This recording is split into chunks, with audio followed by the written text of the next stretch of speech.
నమస్కారం. నిన్న ఏదైతే నా బర్త్‌డే పార్టీ జరిగిందో, ఒక చిన్న ఇంట్లో పార్టీ లాగా, ఒక ఫ్యామిలీ ఫంక్షన్ లాగా జరుపుకోవాలన్న ఒక ఉద్దేశంతో ఆ రిసార్ట్‌లో మా అమ్మా నాన్నల కోరిక మేరకు, మా అమ్మా నాన్నలతో కలిసి, మా ఫ్యామిలీ మెంబర్స్‌తో కలిసి నేను జరుపుకోవడం జరిగింది. అక్కడ మా అమ్మా నాన్నలు, మా అమ్మా నాన్న ఫ్రెండ్స్, మా ఫ్యామిలీ ఫ్రెండ్స్, మా టీమ్ మెంబర్స్ మాత్రమే ఉండడం జరిగింది. అండ్ అట్లనే లిక్కర్ ఉండడం జరిగింది. సౌండ్ సిస్టమ్ ఉండడం జరిగింది. సో సౌండ్ సిస్టమ్‌కి, లిక్కర్‌కి పర్మిషన్ తీసుకోవాలని చెప్పి నాకు అస్సలు అవగాహన లేదు, ఐడియా కూడా లేదు. అది అనుకోకుండా సడన్‌గా ప్లాన్ చేసుకొని వెళ్ళిపోవడం జరిగింది అక్కడ. సో అందుకు నాకు అవగాహన లేదు. లేకుంటే నేను డెఫినెట్లీ తీసుకునేదాన్ని. నాకు అసలు గైడెన్సీయే లేదు. ఎవరైనా గైడ్ చేసినా కూడా నేను పర్మిషన్ తీసుకునేదాన్ని. లేకపోతే నేను ఎందుకు ఇలా తెలిసి చెయ్యను కదా.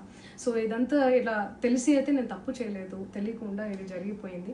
అండ్ అక్కడ లోకల్ లిక్కర్ తప్ప అసలు వేరే ఏ ఇతర పదార్థాలు, మత్తు పదార్థాలు కానీ వాడడం అసలు జరగలేదు. అక్కడ దొరకలేదు కూడా, పోలీసులు సెర్చ్ చేసిన